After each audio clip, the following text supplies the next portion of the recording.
Okay, I'm going to get started by welcoming everyone. Welcome to Wat Tung. Welcome to everyone who's joining online as well. Today is our group learning program where each Sunday and Wednesday I come together with students, helping them to understand the path to enlightenment. And each Sunday, what I do is I go chapter by chapter in this book, helping students to understand the path to enlightenment. And this week we're in chapter 2, which is titled Why Study Gotama Buddha's Teachings. So what I do is I start out with meditation, and then afterwards I'll share a talk with you guys, helping you to understand why it would be wise for somebody to understand and practice the teachings of the Buddha. So if you guys would like to join for meditation, the way that I start this is with some chanting to help ease the mind into meditation.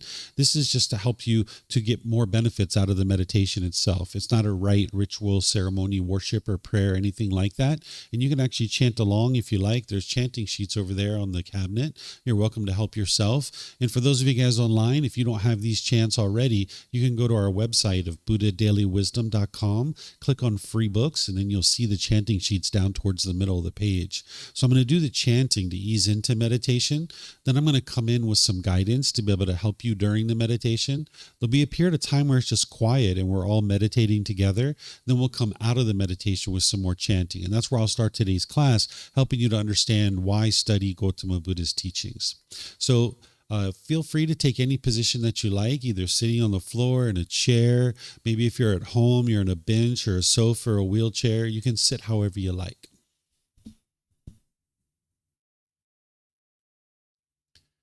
Arahang Samma Sambuddho Mahakawa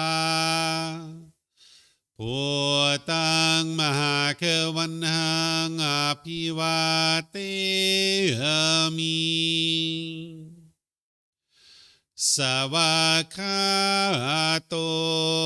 Mahakavata Tammo Dhammang Namasami Supatipano Mahakavato Savaka Sangho Sanghang Namami Namo Tassa Bhagavato Arahato Samma Sambuddhassa Namo Tassa Bhagavato Arahato Samma Sambuddhassa Namo Tassa Bhagavato Arahato Samma Sambuddhassa Iti piso Mahakawa Arahang Samma Sambuddho Vicacaranang Sammuno Sakato Rokavitu Anutero Purisa Dhamma Sati Satatawa Manusrang Bhutto Bhagavati.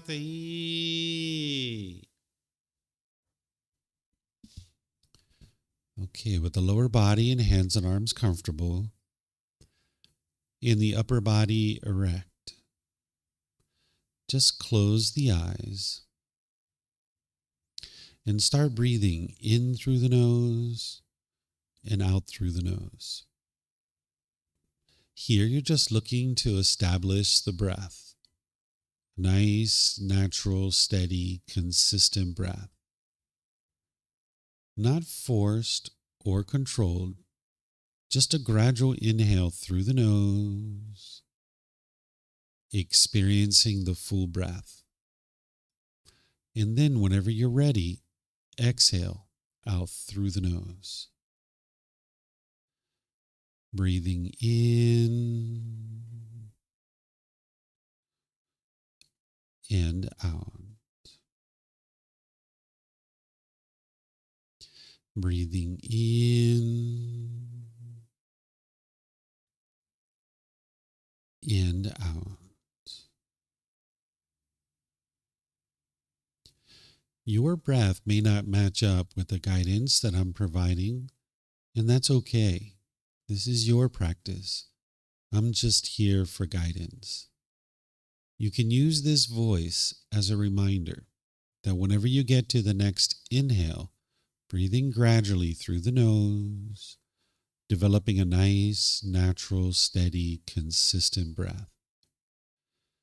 And then whenever you're ready, exhale out through the nose, experiencing the full breath. Breathing in and out. Breathing in and out.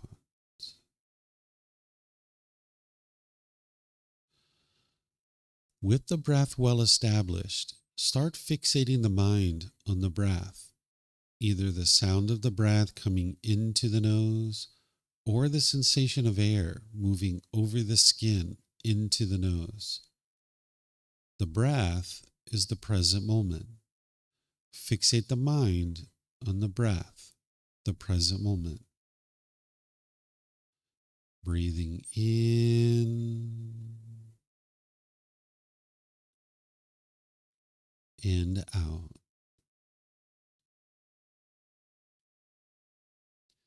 Breathing in and out.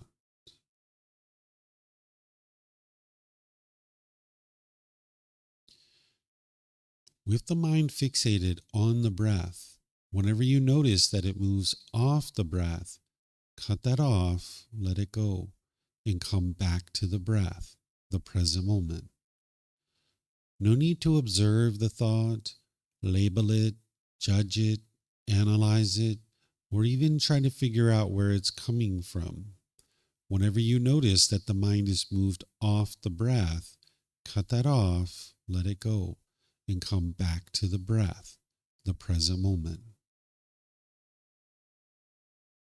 Breathing in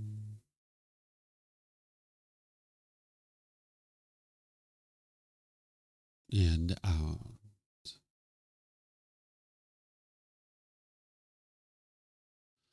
Breathing in and out. I'm going to be quiet now and let you do this work of focusing on the breath, cutting off and letting go anytime the mind moves off the breath. You have nowhere to go. There's nothing to do. No one needs you right now. This is your time to focus on the breath. Breathing in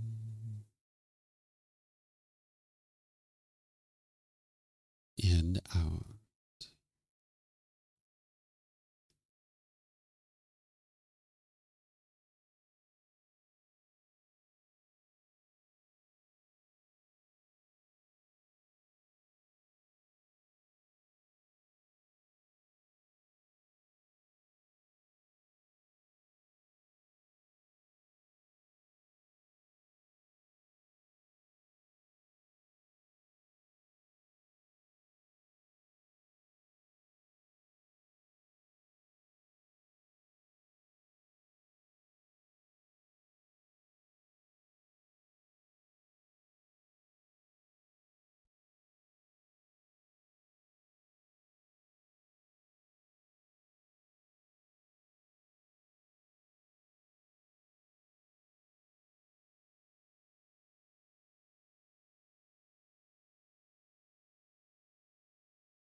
สัมมาสัมพุทโธมหาเกวาโพตังมหาเกวันหังอภิวาเทมิสาวกขาโตมหาเกวัตตาธัมโมดามังนามัสสามิสุปฏิปันโนมหาเกวัตโตสาวกสังโฆสังฆังนามามินับโมรัสสะภะคะวะโตอะระหะโตสัมมาสัมพุทธัสสะนับโมรัสสะภะคะวะโตอะระหะโตสัมมาสัมพุทธัสสะนับโมรัสสะภะคะวะโตอะระหะโตสัมมาสัมพุทธัสสะอิติปิโสมหาเกวาอะระหังสัมมาสัมพุทโธวิชาจารนังสัมมุโนสกาโตโรกาวิตุอนุเตโรปุริสาดามาสติสัตตาตาวามานุสรังโอโตภาควาติ Okay, if you guys would like to slowly make your way out of meditation. Once again, welcome to everybody. Nice to see everyone here. Welcome to everyone who's joining online as well. As I was sharing, today is our group learning program, and I share a chapter from this book each Sunday. And today's chapter is chapter 2, which is titled Why Study Gotama Buddha's Teachings. In this chapter, I help you to be able to understand what the teachings of the Buddha are, just to a certain degree, and then why it would be important for somebody to choose to study these teachings. I'm never in an interest to convince somebody to study the teachings of the Buddha. That's not why this chapter was actually written. Instead, this chapter was written in order to help somebody understand if this path to enlightenment even applies to you, whether it's something you're even interested in doing. So what enlightenment is where the mind's completely peaceful, calm, serene, and content with joy, where you no longer experience any discontent feelings. You will have eliminated all your anger, sadness, frustration, irritation, annoyance, guilt, shame, fear, stress, anxiety, loneliness, boredom, shyness, resentment, jealousy. All these feelings and others are eliminated from the mind through training of the mind. There's other benefits as well, but just to kind of get to the heart of this particular chapter and what I share is why study Gotama Buddha's teachings? Well, to get to enlightenment. That's the only reason why somebody would study his teachings, is to get to this peaceful and joyful mental state. And you would need to gradually make your way to that mental state. Sometimes people think that the Buddha sat under a tree, he meditated and then instantly got to enlightenment. And this isn't actually true. That's not what he actually did. It was gradual training, gradual practice, and gradual progress. So if an individual was interested in experiencing the peace and joy and the harmonious relationships and getting to a point where you're no longer experiencing those discontent feelings, That's why somebody would study the teachings of the Buddha. But what I do here in this talk is I go into a lot more detail of this to be able to help you understand why an individual would be interested to study his teachings, kind of giving you a little bit of an introduction to his teachings. And as I go, I'm going to pause a few times and see what questions you guys might have. Whether you're here at the temple or you're online, you guys can ask questions. So here at the temple, if you guys could use the microphones, that would be helpful so that the people online can hear you. We have a white bowl there with microphones. All you need to do is get a microphone, press the gray button. You'll see the lights come on, and you can just hold it up to your chin, and we'll be able to hear you here at the temple, and they'll be able to hear you online as well. And then you can keep these with you because you might have more than one question. Someone else might have a question, and you can just turn it off when you're not using it. That way we won't get any feedback through the speakers.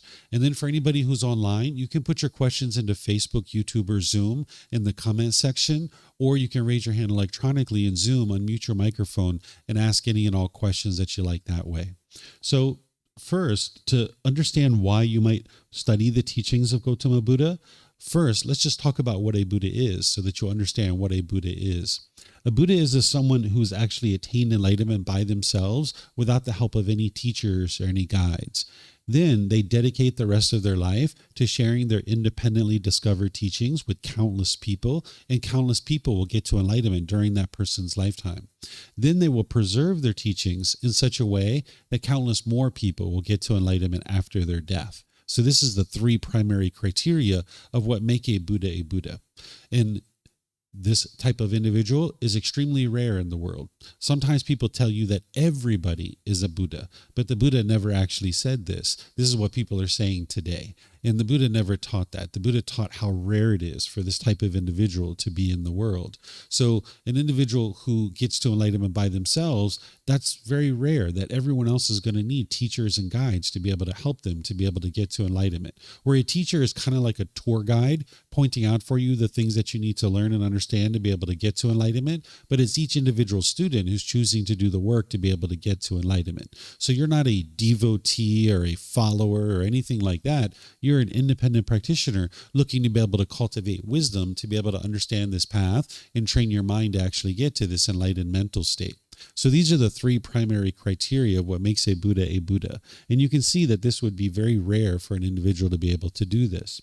And then here, this is another criteria of what makes a Buddha, is that the reason why they're able to get to enlightenment by themselves without the help of any teachers or any guides is because they have a profound memory. They have a very deep, refined memory. They have an unlimited capacity to remember countless details about their current life in their past lives as well. And they accumulate all this wisdom in their last life to be able to then figure out how to get to enlightenment without the help of any teachers or any guides. Where the average human being, they have a certain limited capacity in their mind.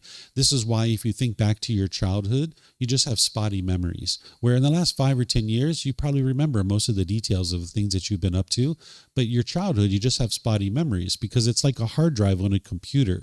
That if you had 500 gigabyte hard drive and you reached capacity, you would have to delete old files in order to store new files. And that's what the average human being needs to do, is they need to delete old files in order to store new files. But an individual who's going to be a Buddha, even in the unenlightened state, they have a very deep, profound memory. They can remember countless details about their current life and their previous life, and that's how they accumulate the wisdom to be able to get to enlightenment by themselves without the help of any teachers or any guides.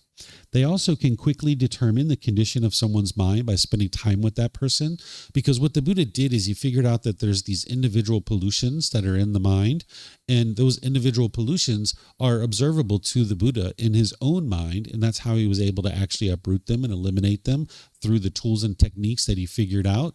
But then he can also see those pollutions in other people's minds too. And now an individual who's a Buddha would be able to help that individual with teachings to be able to overcome those challenges. But they don't do this in an unsolicited way. They don't just step into someone's life and say, by the way, you've got pollution and you got to eliminate it this way and that way. They only do this with their students. And this is one of the reasons why they can help so many people to get to enlightenment. Countless individuals can get to enlightenment this way. And then the last thing is that a Buddha is going to be a living, breathing, walking example of their teachings. Whatever it is that they teach, they're going to be practicing those same things as well. because an individual who's a Buddha understands that they're teaching just as much through their spoken words as they are through their actions. So it's helping their students to be able to see how to practice the teachings to get to enlightenment by actually modeling the teachings. So these are the criteria of what makes a Buddha, and we refer to this individual as a fully, perfectly enlightened one, because by the time they get to enlightenment, what they understand about the path is the pure path to enlightenment, the true path to enlightenment. Where the average individual who gets to enlightenment, they'll still have a little bit of baggage in their mind of certain things that they learned along the way that didn't really contribute to their enlightenment. They'll still kind of have those things in their mind. But an individual who's a Buddha doesn't have that. They don't have teachers and guides. So by the time they get to enlightenment, what they understand is the path to enlightenment, that they then illuminate that path for everybody else to be able to see how to get to this enlightened mental state. So that's why we refer to this person as a fully, perfectly enlightened one. And like I mentioned, they're very rare in the world. So to explain what the teachings of the Buddha are, so for you to determine for yourself whether you would like to study his teachings or not, is what his teachings are is it's a path to attaining enlightenment where you're purifying the mind. You're improving your life through training of the mind. And as you get to this enlightened mental state, you'll see that the mind's completely peaceful, calm, serene, and content with joy. That it's a permanent mental state. That by the time you get to enlightenment, it's physically impossible for you to experience any of these feelings because they've been uprooted and eliminated out of the mind. The causes and conditions that produce them no longer exist in the mind. The mind will have a high degree of focus, concentration, clarity, and deep memory because you've uprooted certain pollutions that the Buddha discovered. By the time you get to enlightenment, you'll have deep wisdom about the world around you that other people don't actually have because you've been cultivating your mind and training your mind to cultivate wisdom. And things that are very difficult for other people, you'll find that it's very easy for you in life. Right now in the unenlightened state, you'll meet certain challenges in life and it'll feel like a real struggle and real difficult. But by the time you get to enlightenment, everything is at ease and you can easily make decisions in your life. You'll notice that you're polite, kind, friendly, and respectful to everybody. In the unenlightened state, you'll find that to be challenging. You'll sometimes be impolite, unkind, unfriendly, and disrespectful. But by the time you get to enlightenment, that won't be the case because you've uprooted those causes and conditions that are producing those things. And because of that, you're not causing harm in the world to other people. And you'll notice that your personal and professional relationships are really blossoming. Where in the unenlightened state, you'll have a certain amount of challenges in your personal and professional relationships because there's a certain amount of bitterness and hostility that you have towards other people. And now that all comes back to you in your relationships. So you can eradicate all of that from the mind and eliminate it all the way to the point where you're not even experiencing a bad mood any longer.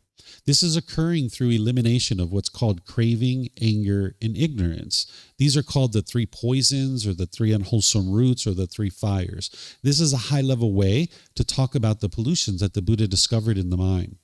The deepest level of detail he talks about is what's called the 10 fetters. These are 10 individual pollutions that are in the mind. But when we talk about it from a high level, we use this here, craving, anger, and ignorance. He refers to them as the 10 fetters because during his lifetime, if they were trying to keep somebody confined to a certain area, like a prisoner, they would attach a fetter around your ankle. This was a shackle and a chain and a ball. And then they would just keep you out in this field, where today we put prisoners in jail cells. So these fetters are keeping the mind trapped in this unenlightened state.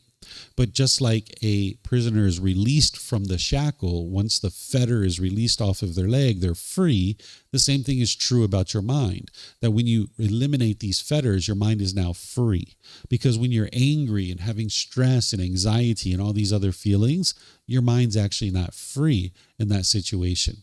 So I'll just give you guys a little bit of understanding of what this craving, anger, and ignorance is. And then there's other classes where I explore it in more detail. By the time we get to chapter 8, we're going to be going into this in a lot more detail.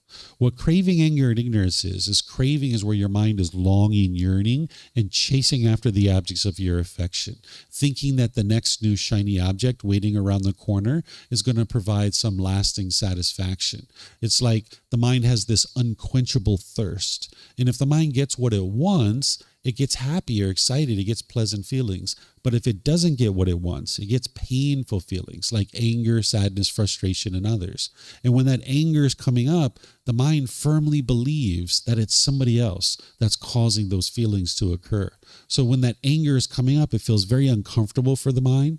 So what it tends to do is it tends to push people away, where you might have pushed away friends or family in your life, or you might have pushed away a certain situation. But you can see that that didn't solve the problem because you still get angry, you still get frustrated. If that person was the true cause of your problem, when you push them out of your life, you wouldn't get angry or frustrated any longer. Or the second thing you'll do when this anger is arising is you'll be bitter and harsh and hostile towards people through your intentions, speech, and actions. Or the third thing you'll do is you'll put your expectations on people and try to control people and pressure people into doing things your way. And people might actually be doing this to you too. They might be pushing you away. They might be bitter, harsh, and hostile to you, or they might be putting expectations on you and trying to control you. And as long as you're doing this, you can't live harmoniously with all beings. And where all of this craving and anger is coming from is what is referred to as ignorance. I tend to use the phrase a knowing of true reality because people are translating the words of the Buddha into English, and the Buddha wouldn't have used the word ignorant to refer to somebody because that's like a derogatory and degrading way to refer to somebody, and an enlightened being doesn't talk to people this way. So instead, you might think of it as like a lack of wisdom or confusion or the unknowing of true reality, right? This misunderstanding that the mind has. So because the mind misunderstands and it doesn't have wisdom, it continues to craving permanence, and it continues to have anger when it doesn't get what it wants. So where that's all coming from is the ignorance or the unknowing of true reality. So while we call it craving, anger, and ignorance, it's really because of ignorance that craving and anger continues to exist in the mind. So you can't believe what it is that I'm sharing with you. None of the teachings of the Buddha are based in belief. You need to independently verify this for yourself. So I would invite you to look at a recent situation where you've been angry or frustrated or some other discontent feeling, and look at that with these fresh eyes and see what was it that your mind was craving? What was it that you were longing, yearning for? And if you would have gotten it, you would have been happy. But because your mind didn't get it, you were angry or sad or frustrated or some other discontent feeling. You should be able to see this in your own life, but if you can't, let me know and I will help you to be able to see it. So you're needing to cultivate this wisdom to eradicate craving and anger. And the way that the Buddha does that is he teaches you what's called the natural laws of existence. These natural laws are affecting you whether you're aware of them or not. Just like the natural law of gravity was affecting us whether we were aware of it or not, when we lacked wisdom of that natural law, we struggled and we had difficulties in our day-to-day life. We fell down, we hit our elbow, we broke our toys, we had other difficulties and struggles, but over time we gradually cultivated wisdom about this natural law of gravity, and now we make wiser decisions because of it. So there's these other natural laws that exist, whether you're aware of it or not. And if you learn them, examine them, investigate them, if you reflect on them to independently verify if they're true or false, and then you practice based on that wisdom that you're cultivating, now you actually see that it's actually true. So you need to be able to cultivate this wisdom of these natural laws. And that's what the Buddha is doing for you, is helping you to understand what those natural laws are so that then you can navigate the world peacefully. Because when you don't understand the natural laws and how the world's truly constructed, and you have that lack of wisdom, you'll tend to make unwise decisions and it'll produce unwholesome results for you. So the Buddha didn't explain the way the world should be, and that if everybody follows certain rules and commandments, then the world will become a better place. He's explaining to you the way the world is. Because the unenlightened mind lacks wisdom, it doesn't understand the way the world truly is. The unenlightened mind will firmly believe that other people are causing you to be angry. You probably think it's your mom and dad or your brothers and sisters or your life partner or your children or something like this, or your boss or your coworkers. It's none of that. It's your mind craving permanence. And if you need help to see that, just let me know. So the Buddha is helping you to see true reality of what's truly happening so that then you can actually fix it. So the mind is developing this experience of training of the mind to acquire wisdom and remove the pollutions that are in the mind through understanding these natural laws. The teachings of the Buddha are timeless. He spoke very clear, very concise, and very precise. You don't have to interpret his words or figure out what he was saying. It's very clear, very concise, very precise. He did teach about the cycle of rebirth and these 5 realms of existence, but I encourage people when they first start on the path to set that aside. There's no belief in the teachings of the Buddha. You can actually independently verify the cycle of rebirth in these 5 realms. You might not have the wisdom of how to do that right now, but you can ultimately acquire that wisdom over time.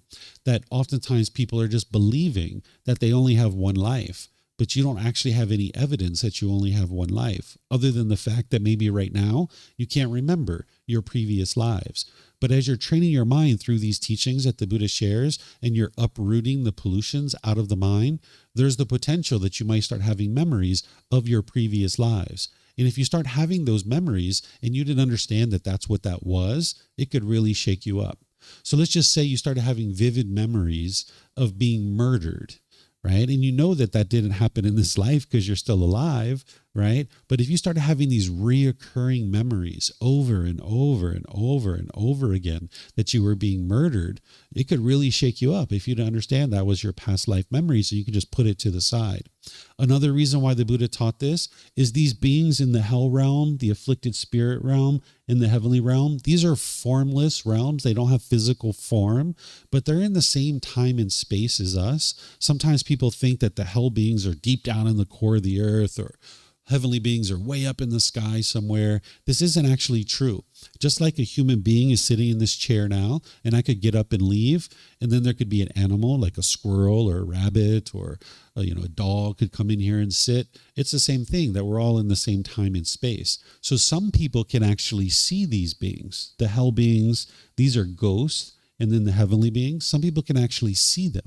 And you might think you're going crazy if you didn't understand this is the way the world truly is. And then some people can actually hear them because they can actually communicate with human beings. And if you hear those voices, again, you could actually think you're going crazy if you don't understand that this is the way the world truly is.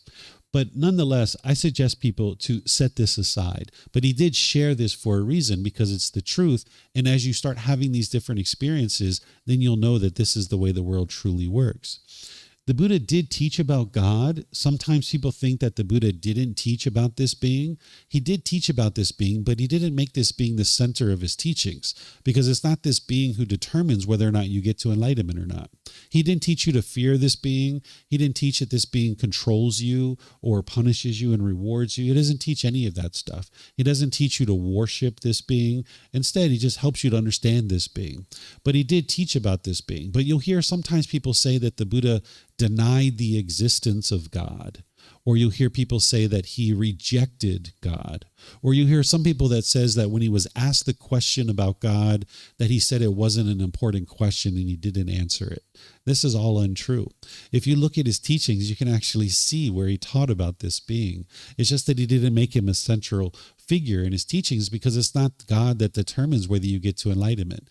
You are the one who determines whether you get to enlightenment or not. So if you think about it, he put you at the center of his teachings. That's who's at the center of his teachings, is you.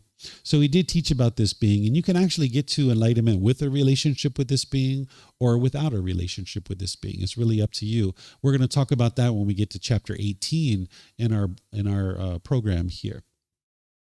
Then the largest, most complete collection of the teachings of the Buddha is called the Pali Canon. This is 45 volumes of books that are this thick. And the average person actually doesn't have access to this because it's so costly to print out. And what I've done in this book series is that we've consolidated it into 13 books, and then we've added content to be able to help you understand them more fully.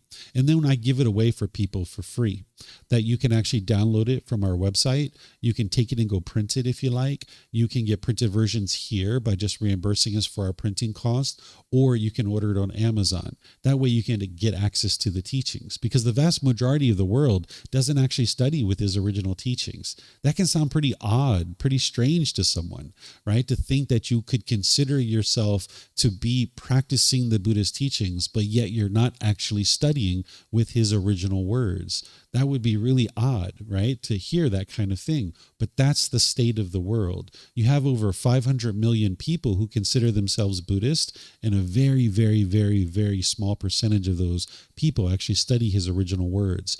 I've been to over 200 temples in my life, and I've only ever visited one temple that shares the original words of the Buddha. So if you do the math, that's less than 1%. Right? So it's very rare for someone to actually study with his original teachings. But everything that I do is based on those teachings. So you can actually learn them, and you can see what did he teach and what he didn't teach. So ultimately, what the Buddha's teachings are for and what they are is to heal from what hurt you so that you never need to hurt ever again. But what's hurting you is inside your own mind. It's not the outside world. Oftentimes that's what people think, that it's the outside world that's causing your painful feelings. But it's what's going on in the inner world. So everything that the Buddha is doing is helping you to train the inner world, your own mind, not to change the outside world. So it's to heal from what hurt you so that you never need to hurt ever again. So do you guys have questions on what the teachings of the Buddha are? Anything here, anything online? Let me see if we have anything here. Okay, I don't see any questions online. Okay, and I don't see any here. So let me just share with you guys what the teachings of the Buddha are not, because this actually helps you to understand what the teachings of the Buddha are. His teachings are not beliefs, doctrine, concepts, opinions, and views. That's not actually what he taught. He's teaching you true reality to be able to see the truth about the world. He didn't teach you beliefs that will produce some kind of pleasant afterlife if you believe in them, in an unpleasant afterlife if you don't believe in them. In fact, his teachings aren't about an afterlife. His teachings are about getting to peace and joy now in this life. It's not about an afterlife. So he doesn't have beliefs or opinions or views. He's teaching you the natural laws in a way that you can independently verify what they are, so that then you can cultivate wisdom and navigate the world peacefully. Depending on how you think about religion, the teachings of the Buddha are not a religion. If you think about religion as an organization with one person at the top telling everyone else what they should or shouldn't do, or if you think about religion as rites, rituals, ceremonies, and worship, or if you think about religion as rules and commandments that everyone must follow in order to create a peaceful world, the Buddha's teachings actually don't have any of those things. He doesn't have just one person sitting at the top of Buddhism. That's not the way it works. Everybody is their own independent practitioner. There are no rites, rituals, ceremonies, worship, and prayer in the teachings of the Buddha. If you're seeing these kinds of things, they're not actually the teachings of the Buddha. Even if they're being done at a temple, even if they're being done by an ordained practitioner, that's not the teachings of the Buddha. Those are gross misunderstandings of his teachings. Or if you're seeing rules and commandments where it's black and white, this isn't the teachings of the Buddha. You'll never get to enlightenment by following a bunch of rules. So if you think about religion in this way, then I would say the teachings of the Buddha are not a religion, because he don't have any of these things in his actual teachings. His teachings are not punishments and rewards. Sometimes that's the way people approach these kinds of things, that there's kind of like a carrot that's dangled, punishments and rewards. He doesn't have that kind of stuff in his teachings. There's also isn't anything mystical or magical or superstitious or auspicious. He says this actually very clearly in his teachings, that there's nothing auspicious in his teachings. Also, his teachings are not something to attempt to force others to do. Sometimes that's what people do when they learn things like this. They feel like they want to go out into the world and convince other people to do these things. This path is about your growth and your development. It's not about going out into the world and convincing other people to do things. Also, his teachings aren't these short, catchy phrases that will produce some type of benefit. Like if you get on social media and you see these little short, catchy phrases, and then you see the Buddha. If you research those, 99.99999% of the time, the Buddha never even said those things. Those are quotes from people in the last 100 or 200 years, and they just put the word the Buddha on there in order to give it credibility. The Buddha's teachings are actually very deep and very meaningful. He has these very long discourses where he's actually teaching in depth. He doesn't have these little short, catchy phrases like that. Also, his teachings aren't stuck in a cultural past that degrades or judges other people. Sometimes people think, well, the Buddha taught 2,500 years ago. Sure, he degraded or denigrated somebody, didn't he? Didn't he talk bad about women? Didn't he degrade women and say women are lesser of people? No, he didn't do that at all. He taught men how to respect women, and he taught women how to respect men, right? Because he's not teaching people that any one particular person is above or below others. He teaches that everybody is equal. Sometimes people think, well, surely the Buddha talked in negative ways about same-gender relationships, right? No, he never said any of that kind of stuff. He was teaching everybody to respect everybody. So his teachings aren't based in culture. It's not stuck in a cultural past. In fact, if you practice culture, you'll never get to enlightenment. Because what culture is this group of people have decided that this is good or this is respectful. And now if you use those same kind of things over here with this group of people don't think in that same way. So the natural laws actually cut through this. You can learn these natural laws of existence and you can go to anywhere in the world and practice them and you'll get along just fine. I've been to the USA, I've been to Egypt, I've been to Mexico, I've been to all throughout Asia, I've been to all kinds of places practicing the same teachings of the Buddha, and they work perfectly no matter where you're at. They're universally applicable to all cultures because it's not culture that you're practicing the natural laws. So this is what the teachings of the Buddha are not. Do you guys have any questions on this? Anything you'd like to ask? Let's see if we have anything online here. I don't see anything online either. Okay, so just a short little class. I'll end this with this last thing here, is what the teachings of the Buddha are is to heal from what hurts you so that you never need to hurt again. That's the reason to study the teachings of the Buddha. If you're interested in eliminating the painful feelings and all the difficulties and struggles that the mind has, then that's what the teachings of the Buddha are for, is to heal from what hurt you so that you never need to hurt ever again. So I'm going to end class here by just thanking all of you guys online. Thank you for everyone here to learn and understand the teachings of the Buddha. As you guys would like to learn more, we have plenty of opportunities for that. Next week in our class, I'm going to be in chapter 3 of this book. Chapter 3 is titled, What is Enlightenment? To be able to help you understand what this mental state actually is. So thank you all for joining here. Thank you for everybody online. And perhaps I'll see you guys in a future class. Be well and take care. Sawadee krap.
Thank you again for watching. Enjoy your meditation.